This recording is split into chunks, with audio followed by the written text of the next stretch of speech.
고린도전서 1장에서 계속해서 우리가 살펴보고 있는 내용은 뭐냐면 세상의 지혜가 얼마나 어리석은가였어요. 그렇죠?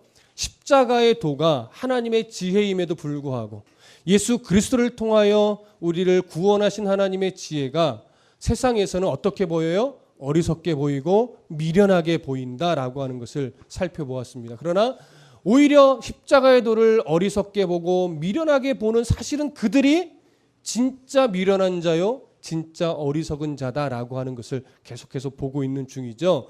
그 어리석은 자, 그 미련한 중에는 그래도 의롭다라고 스스로 내가 유대인이며 내가 할례를 행했으며 내가 율법을 가졌기 때문에 우리는 의롭다라고 여기던 이스라엘 사람도 있습니다. 유대인들도 있습니다. 그리고 세상의 철학적이고 어떤 과학적이고 그런 세상의 지혜를 탐구하던 헬라인들도 거기에 들어가 있습니다. 그들의 어떤 가진 것과 그들이 배운 것과 세상에서 자랑거리들로 삼는 것을 기준으로 하여 십자가의 도를 바라보면 십자가의 도는 참 어리석은 것이고 참 미련한 것이라고 그들은 부를 수밖에 없었다라고 하는 것이죠. 그래서 그들이 얼마나 어리석은 주장을 하고 있는가, 그들의 바라봄이 얼마나 왜곡된 시선인가를 앞에서 강조했다면 오늘 본문은요, 예수 그리스도를 주로 시인한 자들 안에 있는 어리석음을 사실은 오늘은 강조합니다. 그 부분을 좀 살펴볼 텐데요. 26절을 보실까요? 함께 읽습니다. 26절 시작. 형제들아 너희를 부르심을 보라. 육체를 따라 지혜로운 자가 많지 아니하며 능한 자가 많지 아니하며 문벌 좋은 자가 많지 아니하도다. 자, 저를 보세요. 형제들아. 자, 누구를 1차 대상으로 부르고 있는 겁니까? 고린도의 성도들. 그들을 부르는 거예요. 참으로 따뜻한 사랑을 가득 담아서 부릅니다. 형제들아. 근데 그 형제들아 부르고 있지만 사실은 분파로 갈라져서 서로 분열되고 다투고 있고 한켠에서는 어떻게 해요? 바울을 따를 필요 없다. 바울의 주장은 참으로 약하다. 이렇게 주장하는 무리들도 있단 말이에요. 근데 그 모두에게 뭐라고 불러요? 형제들아. 그러면서 그들에게 지금 당부하는 게 뭐냐면 너희를 부르심을 보라 이거예요.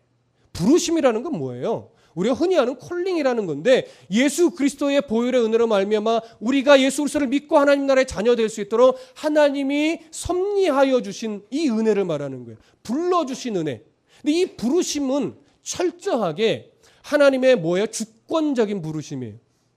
철저하게 하나님이 일하시는 부르심이에요.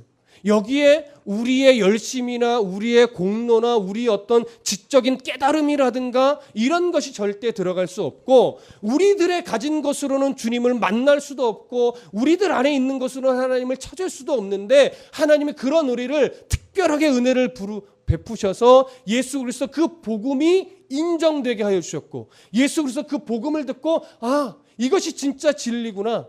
내가 세상에서 알던 그 모든 것이 진짜 진리가 아니라 그건 거짓된 것이었고 예수 그리스도 그분이 나를 위해 십자가에 지신 이 사건 이것만이 진짜 진리구나.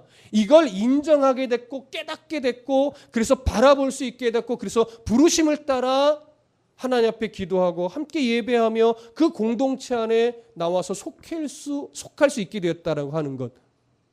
전적인 하나님의 은혜죠. 이게 뭐예요? 부르심이에요. 이 부르심을 어떻게 해요? 보라 이거예요. 보라. 이 보라는 육체적인 눈을 가지고 그냥 살펴보라는 것이 아니라 여기에서 말하는 이 보라는요. 마음의 눈으로 깊이 성찰하면서 숙고하여 보라는 거예요. 자, 왜 마음의 눈으로 숙고하여 보라는 겁니까? 그들의 왜곡된 것, 지금 분열되고 나눠져서 논쟁하고 때로는 비방하고 하는 것들이 얼마나 어리석은지를 보라는 거예요. 너희들이 이미 구원의 백성이 된 것 이 자체가 너희들 안에 공로가 하나도 없이 오직 하나님의 은혜로만 부르심을 받은 건데 너희들은 지금 너희들 안에 무엇인가를 가지고 우월한 의식을 가지고 있으며 그 우월한 의식 때문에 누군가를 비방하고 정죄하고 판단하고 나누어지고 논쟁하고 이러고 있는 너희들의 어리석은 모습을 뭐예요? 보라는 거죠. 첫 번째는 하나님의 은혜를 다시 한번 되새겨 보라는 것이고 두 번째는 그 은혜 안에서 너희들이 얼마나 은혜 받은 자로서 하지 말아야 될 행동들을 하고 있는지 그걸 보라는 거죠. 이제요, 잘 보세요. 아주 적나라한 지적을 바울이 합니다. 첫 번째, 무슨 얘기를 하냐면 육체를 따라 지혜로운 자가 많지 아니하다라고 해요. 자, 육체를 따라라고 하는 것은 이런 말이에요. 세상적인 기준으로 보면, 세상적인 시각으로 본다면 고린도 교회 안에, 너희들 안에 뭐가 없다? 지혜로운 자가 많지 않다 이거예요. 이게 좀 사실은 순화해서 표현한 것 같아요. 오늘날의 시각으로 보면요, 인간적인 눈으로 니들 솔직히 보자. 니들 교육 수준이 높은 자 있냐? 뭐 똑똑한 자 있냐? 지혜로운 자 있냐? 이거예요. 이거 막말로 얘기하면 뭐냐면 너희들 다 바보 멍충이 같이 살던 사람 아니냐? 가방끈이 길기를 해. 뭐가 있어? 막 이런 거 아니에요? 고린도 교회 성도들한테 말하는 거예요. 너희들 솔직하게 봐라. 지혜로운 자가 너희들 안에 있냐? 하나도 없다라고 하는 거죠. 그리고 두 번째 말합니다. 능한 자가 많지 아니하다. 능한 자. 능한 자는 뭘까요? 사회적으로 영향력 있는 자가 있냐? 너희들 중에? 하나도 없다라고 하는 거예요. 부자도 없고 어떤 관직을 가져서 좀 힘께나 좀 쓸 수 있는 사람도 없다라고 하는 거죠. 세상적인 시선으로 본다면. 세 번째 또 뭘 말합니까? 문벌 좋은 자가 많지 아니하도다. 이 말은요, 가문을 자랑할 만한 자가 있느냐? 없단 얘기예요. 이들 중에는 지체 높은 집안에서 태어난 자들이 없어요. 기껏해야 노예나 천민이나 가장 밑바닥에서 살던 부류의 사람들이라 이거예요. 그 당시에 보면. 그러니까 이걸 세 분류로 나눴는데요. 이걸 간단하게 얘기하면 이거예요. 교양적인 면에서 수준 높은 자가 없다. 그 다음에 권세적인 면에서도 높은 자가 없다. 그 다음에 어떤 출신 성분으로 보아도 뭔가 세상에서 드러낼 만한 자는 하나도 없다 이거예요. 그러니까 지금 고린도 교회 성도들 안에는 세상적인 기준으로 볼 때 뭔가 내세울 만한 요소가 하나도 없는 자들이라는 거예요. 그러면 바울이 왜 이 세 가지, 교양적인 면, 권세적인 면, 출신 성분적인 면, 이 세 가지를 드러내서 아예 고린도 교회 성도들이 그 부족함을 아예 적나라하게 찌르고 있는 걸까요? 이 세 가지 기준은요, 당시 어떤 헬라 문화권에서 지혜를 추구하는 이제 소피스트들이라고 하는데, 그렇게 지혜를 추구하는 자들이 이 세 가지 요소를 가지고 자기를 자랑하며 높이거나 아니면 누구를 평가하면서 비판하거나 할 때 쓰던 아주 중요한 세 가지 요소였어요. 얼마나 학식이 있냐? 얼마나 세상에서 좀 잘 나가는 권세가 있냐? 집안이 얼마나 좀 대단하냐? 이런 걸 가지고 자꾸 잣대를 재고 평가를 하고 판단해서 누군가를 찍어 누르거나 나를 높이거나 이럴 때 쓰던 요소예요. 그게 세상의 기준이었어요. 그러니까 그 세상의 기준으로 너희 자신들을 봐라 이거죠. 너희들에는 어깨 힘줄 만한 자가 있냐? 라고 하는 거죠. 있어요, 없어요? 하나도 없단 얘기예요. 고린도 교회 성도들은요, 세상의 기준으로 볼 때 자랑할 만한 요소가 하나도 없었어요. 미련했고 연약했고 천한 자들이었어요. 그런데 하나님은 그런 자들을 어떻게 하셨다는 거예요? 선택하여 부르셨다라고 하는 거죠. 세상의 자랑거리들을 구원의 조건으로 삼지 않으신 하나님을 지금 드러내고 있는 겁니다. 그리고 하나님은 세상의 연약한 자들을 사랑하셨다라고 하는 이 중요한 사실을 지금 보여주고 있는 것입니다. 그래서 처음 고린도 교회 성도들이 복음을 받고 예수 그리스도를 인정하며 하나님 앞에 나왔을 때는요, 그들은 서로 겸손했어요. 그들은 서로를 판단하거나 평가하지 않았어요. 그래서 분열된 적이 없고, 그래서 다툰 적이 없고, 오히려 모두가 다 예수 그리스도의 복음 안에서 하나가 되어 정말로 화목을 이루며 구원의 감격 속에서 하루하루를 살아내고 있었다라고 하는 거예요.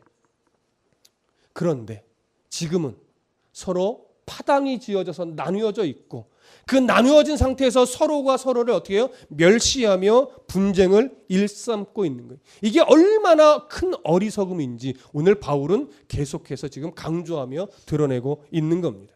자, 그러면 바울이 이제 왜 연약하고 보잘것없고 세상에서 자랑할 것이 하나도 없는 그런 자들을 고린도 교회 성도로 부르셨는지 그 부분을 바울이 이제 설명합니다. 27절부터 29절까지 한번 읽어보겠습니다. 27절부터 29절 함께 읽습니다. 시작. 그러나 하나님께서 세상의 미련한 것들을 택하사 지혜 있는 자들을 부끄럽게 하려 하시고 세상의 연약한 것들을 택하사 강한 것들을 부끄럽게 하려 하시며 하나님께서 세상의 천한 것들과 멸시받는 것들과 없는 것들을 택하사 있는 것들을 폐하려 하시나니 이는 아무 육체도 하나님 앞에서 자랑하지 못하게 하려 하심이라. 자, 하나님께서 아무 육체도 자랑하지 못하게 하려고 연약한 자를 부르셨다라고 하는 것이죠. 조금 구체적으로 보면 바울은 세 가지를 또 표현합니다. 27절에 세상에 미련한 것들을 택하사. 26절에서 얘기했던 뭐와 같아요? 지혜로운 자가 많지 않다. 교양에 관한 부분입니다. 두 번째 27절 중반에 보면 세상에 약한 것들을 택하사. 권세에 해당하는 부분이에요. 그래서 26절로 비교해 보자면 능한 자가 많지 아니함에 해당합니다. 그 다음 28절로 넘어가면 세상에 천한 것들과 멸시받는 것들과 없는 것들을 택하사. 뭐에 해당합니까? 출신 성분에 해당하죠. 26절과 비교해 보면 문벌 좋은 자가 많지 아니하도다. 이 부분에 해당되는 겁니다. 이렇게 당시 헬라 문화권 안에서 내세울 요소들이 아무것도 없는 자, 세 가지 요소에 다 해당하는 자들을 부르셨다라고 하는 거예요. 왜 그런 자들을 택하여 부르셨느냐라고 이야기할 때 하나님은요, 첫 번째 세상에 미련한 것들을 택하사 어떤 자들을 부끄럽게 해요? 지혜 있는 자들을 부끄럽게 하겠다 이렇게 말합니다. 지혜 있는 자들을. 지혜 있다 하는 자들은요, 십자가의 도, 복음을 어떻게 보던 자들이에요? 미련하다고 보던 자들이에요. 그래서 복음을 거절했던 자들이에요. 그들을 뭐 하겠다요? 뭐 어떻게 하시겠대요? 부끄럽게 하시겠대요. 십자가의 도를 미련하게 여기며 거절했던 자들을 부끄럽게 하겠다라고 하는 것은 무슨 말이냐면 그들이 십자가의 도를 미련하게 여기던 스스로 지혜 있다 하는 자들이 스스로 자각하여 내가 왜 이 엄청난 복음을 거절했었지라고 스스로 수치심을 느끼게 하겠다라는 표현으로 보일지는 모르나 그런 의미는 아닙니다. 스스로 자각할 수 없어요, 여러분. 이런 자들은요. 왜? 끊임없이 스스로의 지혜를 가지고 하늘 높은 줄 모르고 올라가려고만 하지 스스로를 하나님의 은혜 없이는 세상의 지혜를 가지고 자각하여 부끄러움을 느끼거나 수치심을 느낄 수 없기 때문에 그래요. 그들이 언젠가 수치심을 느끼고 부끄러움을 느낀다면 그건 하나님의 은혜로 인한 것이지 스스로의 지혜를 가지고 판단해서 그렇게 되지는 않는다는 거예요. 그렇기 때문에 여기서 부끄럽게 한다는 것은 스스로 깨닫고 수치심을 느끼게 한다 이런 의미가 아니라 하나님을 무시하고 그래서 세상적이고 인본주의적으로 살아가던 그 가치관을 하나님이 뒤집어 엎으시겠다라고 하는 것인데 끝내 그들이 미련하다라고 여기며 그들은 그 속에는 구원이 없다라고 여기던 그 지혜자들이요. 결국 뭘 보게 하겠다는 거냐면 자신들의 지혜로는 구원에 이를 수 없구나라고 하는 사실을 끝내 어떻게 해요? 보게 하겠다라고 하는 거예요. 잘 들으세요. 그러면 끝내 지혜로는 세상에 내가 가지고 있는 기준과 그 지혜로는 구원에 이를 수 없구나를 이들이 깨달을 수 있는 때는 끝내 언제일까요? 네, 죽음의 문턱에서예요. 죽음 이후에요. 예수 그리스도께서 이 땅에 심판자로 오셨을 때예요. 그때서 비로소 깨닫습니다. 내가 추구하던 지혜로는 하나님의 나라를 기업으로 받을 수 없구나. 여러분 성령 회방죄라는 게 끝내 뭔지 아십니까? 물론 몇 가지 견해가 있지만 성령 회방죄, 저는 어렸을 때 성령 회방죄라는 게요. 친구들하고 막 싸웠어요. 예를 들어서. 그래서 친구가 교회를 떠났어. 에이 너 같은 놈 다니는 교회 나 안 나가. 그리고 교회를 가버렸어. 근데 어느 순간 성령 회방죄가 누군가 예수를 못 믿게 만드는 거라는 소식을 얼핏 들었어요. 그래서 마음에 부담이 되는 거예요. 나로 인해서 누군가 예수를 못 믿게 됐다면 나는 성령 회방죄에 걸렸는데 나는 성령 회방죄라면 나는 천국에 못 가는데 어떻게 하지? 그런 게 아니라는 그건 우리의 연약함과 우리의 분명한 실수예요. 잘한 건 아니에요. 그렇죠? 성령 회방죄는 그런 것이 아니라 내 안에 성령께서 복음을 자꾸 듣게 하고 찬송을 듣게 하고 교회 가야 되라는 소리를 누군가를 계속 듣게 하는데 이 속사람이 너무나 완악하여서 끝내 거절하더니 언제까지 거절하더라? 죽을 때까지 거절하더라. 그게 뭐예요? 성령 회방죄. 당연히 죽을 때까지 성령의 음성을 거절하면 천국에 갈 수 있어요? 없어요? 없죠. 그게 끝내 성령 회방죄예요. 내 문제예요. 내 속사람, 내 영혼이 성령의 부르심이 이 모양 저 모양 내 삶 가운데 계속 들리게 해주시고 만나게 해주시는데도 불구하고 내 이 인간적인 교만이 끝내 거절하더라. 이게 성령 회방죄예요. 여러분 성령 회방죄에 걸릴 수 있어요? 없어요? 복음 안에 나왔는데 은혜의 감격이 어떤 것인지를 아는데 여러분 성령 회방죄는 그런 겁니다. 여러분들이 실수로 누군가를 상처 줄 수 있어요. 그래서 혹시 그 사람의 교회를 떠날 수도 있어요. 여러분, 우리는 나도 모르게 누군가를 상처 주기도 합니다. 나로 인해서 누군가 교회를 떠나기도 해요. 여러분 뭐 다 천사같이 다 착해요? 아니잖아요. 그런데도 불구하고 우리는 누군가가 원치 않게 상처도 주고 원치 않게 누군가 저로 인해서 누군가를 떠나게도 한단 말이에요. 그건 연약함이고 죄성을 가진 결과적 현상일 뿐이지 그게 성령의 방죄가 아니에요. 오늘 보세요. 이 지혜자들, 이런 지혜자들이 끝내 성령을 거절합니다. 그래서 끝내 죽음의 문턱에서 이 지혜로는 하나님의 나라를 갈 수 없는 거구나 이걸 확인합니다. 이들이 성령 회방죄를 지었기 때문에 끝내 이렇게 되는 거예요. 결과적으로 보면 이때 이들은 알지 못하죠. 그래서 때로는요. 지혜롭지 않음도 감사한 거예요. 너무 똑똑해도 예수님을 잘 못 믿는 경우가 많아요. 왜? 자꾸 세상적인 이해와 기준과 논리와 과학적 사고와 이런 걸로만 들이대려고 하니까 하나님은 과학적 사고 안에 갇혀 계신 분이 아니거든요. 하나님은 과학적 사고를 내신 초월자예요. 그러니 과학적 사고로 하나님의 판단이 돼요, 안 돼요? 안 되죠. 넘어 계신 분인데. 그래서 믿음이라는 건 선물이에요. 하나님의 은혜 없이는 믿을 수 없어요. 왜? 과학적 사고에 이성적 논리에 갇혀 계신 하나님이 아니기 때문에. 이들은 끝내 갇혀 있는 거죠. 그러니까 인정이 안 되고 거절하고 그러니까 십자가의 도를 끝내 미련하게 보는 거죠. 그래서 구원에 이르지 못해요. 그래서 결과적 그들은 부끄러워질 수밖에 없어요. 내가 너무 아는 게 많아서 하나님을 거절했었구나. 그때는 이미 늦어요. 그러니 지금 주 앞에 나와 십자가의 은혜를 인정하고 그리스도인으로 살아가려고 몸부림치는 저와 여러분들이 참 복된 거죠. 이게 진짜 지혜라고 하는 거예요. 이게 진짜 지혜. 자, 두 번째 보세요. 똑같은 맥락이긴 한데 두 번째 말하는 건 뭐냐면 세상의 약한 것들을 택하사 강한 것들을 부끄럽게 하려 하신다. 이건 뭐예요? 세상에 어떤 잘 나가는 권세가 없다라고 하는 거죠. 그래서 잘 나가는 권세 있는 자들을 오히려 권세 없는 자들을 택하여 뭐하게 하신대요? 부끄럽게 하신대요. 이것도요. 결국 그거예요. 세상 권세를 가지고서 구원에 이를 수 있는 게 아니구나. 이걸 끝내 깨닫게 만드시겠다라고 하는 거예요. 세 번째 똑같아요. 28절 하나님께서 세상에 전한 것들과 멸시받는 것들과 없는 것들을 택하사 있는 것들을 폐하려 하신다. 내가 유명한 집안에서 태어났기 때문에 구원에 이르는 것 아니죠. 하다못해 좀 다른 적용이긴 하지만 목사 집안에서 태어나면 다 구원받나요? 그것도 아니란 말이에요. 결국 신앙은 뭐예요? 내가 1대1의 관계에서 하나님의 은혜를 내가 받고 예수 그리스도를 나의 주인으로 인정하느냐, 십자가의 도가 정말 구원에 이르는 유일한 길이냐, 이걸 인정하느냐 안 하느냐의 문제인 거죠.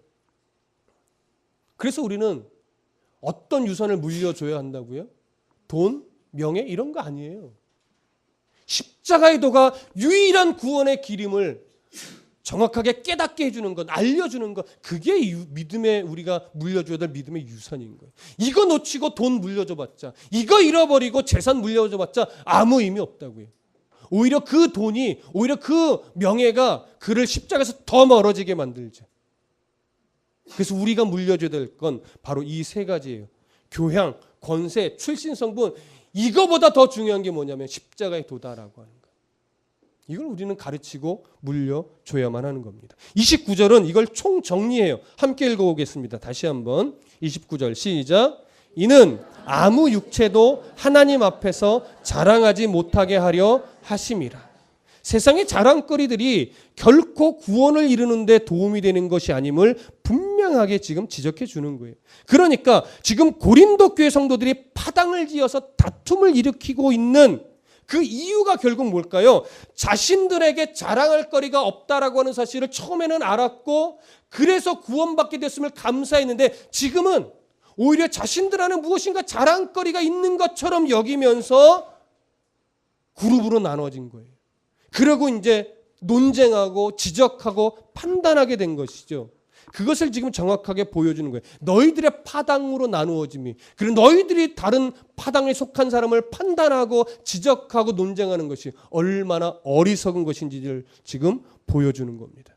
그들은 지금 교만한 거예요. 자기들 안에 그런 자랑거리가 없음을 알아야 되는데 무엇인가 지금 세상적인 가치 기준에 빠져서 자기들 안에 자랑거리가 있는 걸로 지금 착각하고 있는 거죠. 그래서 계속해서 이 세상적인 자랑거리를 가지고 너희들이 교회 안에서 나뉘어지고 논쟁한다면 하나님 앞에서 엄청난 교만이 되는 것이고 하나님은 그런 자들을 오히려 부끄럽게 만드실 것이고 오히려 패하실 수도 있다라고 하는 경각심을 가져야 된다는 거예요. 패하신다가 아니에요. 잘 들으세요. 한번 구원에 이른 백성을 하나님 그 구원을 취소하시지는 않습니다. 그러나 우리는 어떤 경각심을 가져야 되냐면 내가 이렇게 교만 떨다가는 내 구원이 취소될 수도 있지라고 하는 경각심은 가지고 살아가야 된다고요. 무슨 말인지 아시겠어요? 나는 구원, 내가 한 번 받은 구원은 취소되지 않는데 뭐 회개하면 되지 뭐 밖에서 실컷 싸우고 괜찮아 나 교회 가서 회개하면 돼. 이딴 소리 하는 것은 성도답지 않은 거예요. 둘 중에 하나 그 사람은요 그런 자세를 버리지 않는 한 내가 구원받았다라고 착각하는 자일 수도 있고 아니면 정말 그러다가 하나님 앞에 호되게 자녀의 매를 맞을 수 있어요. 다윗에게 했던 말 사람의 매와 인생의 채찍을 내가 대겠다. 그러나 사울처럼 뭐하진 않겠다? 버리지는 않겠다. 버리지 않는다라고 하는 사실 때문에 끝까지 교만을 거듭하다가는 하나님이 호된 사람의 매를 대고 호된 인생의 채찍을 댈 수 있다라고 하는 것이죠. 이 매는요, 잘 들으세요.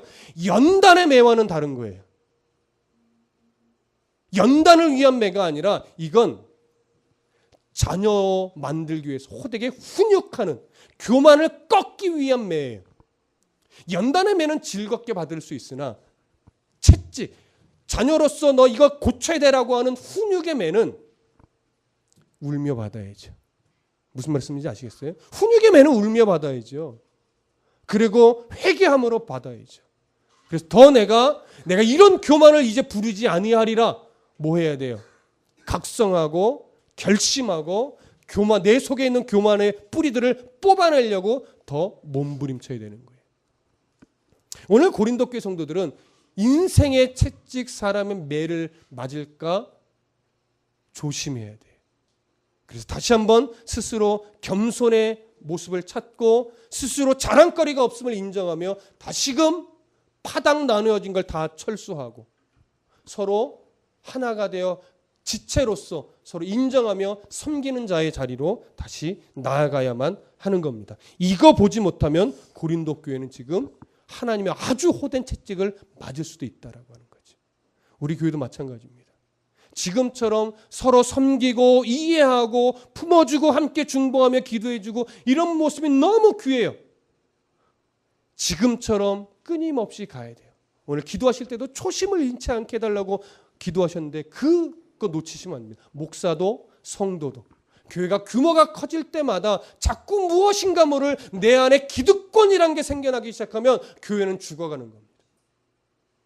오래된 성도일수록 기득권을 버리는 싸움을 해야 돼요. 교회가 규모가 커질수록 목사도 이 교회 안에서 내가 어떻게 키웠는데 라고 하는 이런 기득권이 없어야 돼요. 그게 자꾸 내 안에 싹 틀려고 하걸랑 나 지금 정신 나갔나 봐. 이런 생각 가지셔야 돼요. 이러다가 하나님께 한 대 맞지. 이 생각하셔야 돼요. 이것이 성도가 가져야 될 믿음의 경각심입니다. 자, 30절로 넘어가겠습니다. 30절 함께 읽습니다. 시작. 너희는 하나님으로부터 나서 그리스도 예수 안에 있고 예수는 하나님으로부터 나와서 우리에게 지혜와 의로움과 거룩함과 구원함이 되셨으니 너희는 하나님으로부터 나서 그리스도 예수 안에 있다라고 합니다. 구원은 철저하게 사람의 노력의 결과가 아님을 다시 한번 강조해주고 계시는 겁니다. 하나님의 주도적인 선택으로 우리를 예수 안으로 불러주셨고 우리는 예수 안에 있는 자가 되었습니다. 이게 구원받은 백성의 모습입니다. 하나님께서 주도해 주시지 않았다면 고린도 교회 성도들은 아직도 예수 밖에서 자신들의 지혜와 자신들의 권세를 어떻게 하면 얻을 수 있을까? 어떻게 하면 세상에서 좀 좋은 위치에 설 수 있을까? 이것만을 인생의 목적으로 삼고 아마 살아갔을 겁니다. 그래서 우리는 지금 내가 예수 안에 있다라고 하는 이 사실을 가장 큰 복으로 여기실 수 있어야 됩니다. 그럼 예수 안에 있다라는 게 뭐냐? 바울은 이렇게 설명합니다. 예수는 하나님으로부터 나와서 우리에게 지혜와 의로움과 거룩함과 구원함이 되셨다라고 말합니다. 우리 한글 번역으로만 보면 마치 지혜, 의로움, 거룩함, 구원이 어떤 동일한 위치에서 네 가지를 나열한 것처럼 보일 수 있는데요. 이것 좀 이렇게 번역하는 것이 맞습니다. 지혜이신 예수 그리스도께서 의로움이 되셨고 거룩함이 되셨고 구원함이 되신다. 우리에게. 이런 의미예요. 그래서 예수는 어떤 분이에요? 지혜이신 예수님이에요. 어떤 지혜? 하나님의 지혜. 그래서 십자가의 은혜를 베풀어 주신 그 예수님이라는 얘기죠.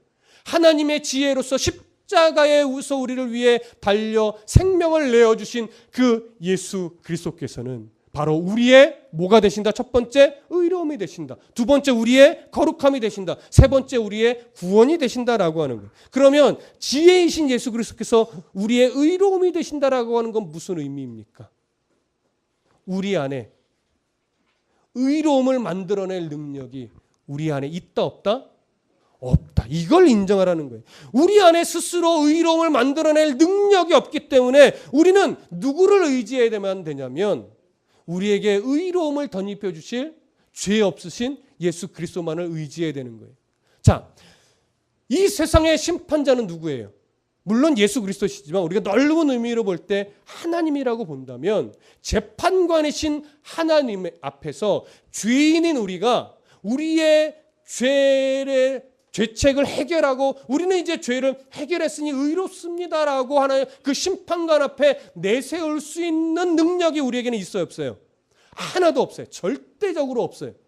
그래서 우리에게는 재판관에게 나는 이렇게 의롭습니다라고 내세울 수 있는 의로움이 없기 때문에 예수 그리스도께서 우리의 모든 죄책을 끌어안고 십자가에 죽어주심으로 말미암아 뭘 이루셨어요? 의를 이루셨어요.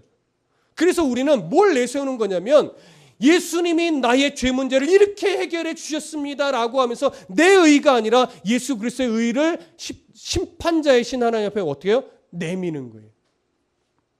나는 한 것 없는데 날 위해 생명을 내어주신 예수 그리스도의 의를 가지고 우리가 심판관 앞에 딱 내어놓으면 심판관은 말하는 거야. 그래? 너는 능력이 없고 너는 여전히 죄인인데 널 위해 예수님이 대신 십자가에 져주심으로 말미암아 의를 이루어 주셨구나. 그래, 이 의로움을 보고 내가 너를 이제부터 의롭다라고 인정한다라고 하면서 재판관이 재판석에서 선언하는 거예요. 넌 이제부터 의로운 백성이야. 땅땅땅.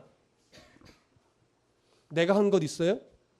내가 한 것은 딱 하나예요. 예수 그리스도의 십자가의 의를 내가 확인하고 그걸 가지고 심판관 앞에 들이미는 것. 그걸 우리가 보통 이렇게 말하는 거예요. 우리가 예수 그리스도를 주로 시인한다. 그걸 보고 하나님이 우리를 의롭게 하는 거죠. 그래서 고린도후서 5장 21절에 보면 이런 말씀이 있습니다. 하나님이 죄를 알지도 못하신 이를 우리를 대신하여 죄로 삼으신 것은 우리로 하여금 그 안에서 하나님의 의가 되게 하려 함이라.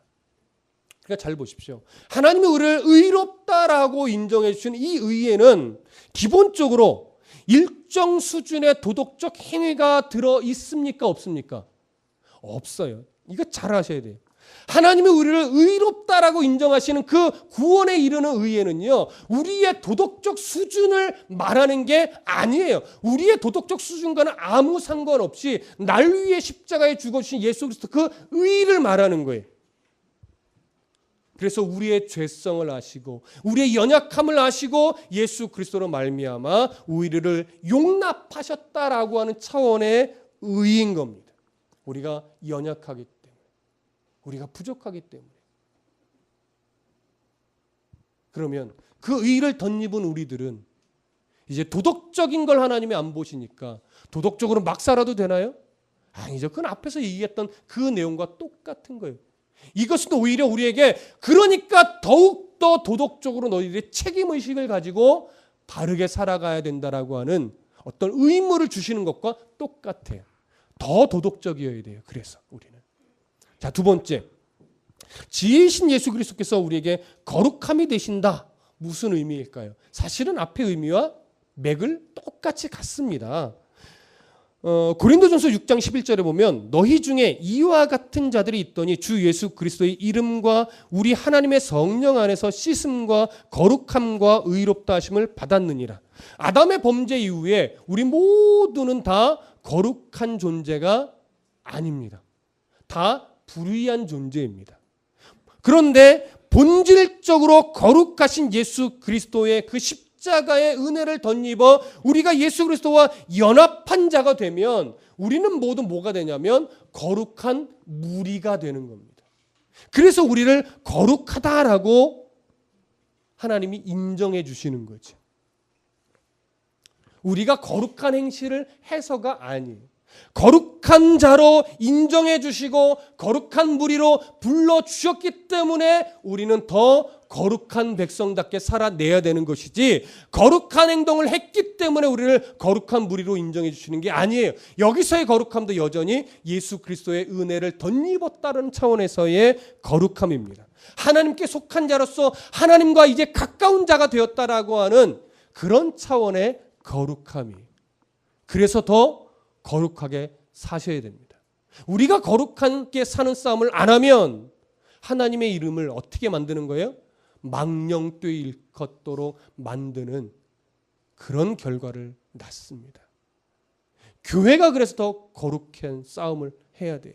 교회가 교회답지 않으니까 세상은 다 교회를 싸잡아서 예수 믿는 것들은 다 똑같아.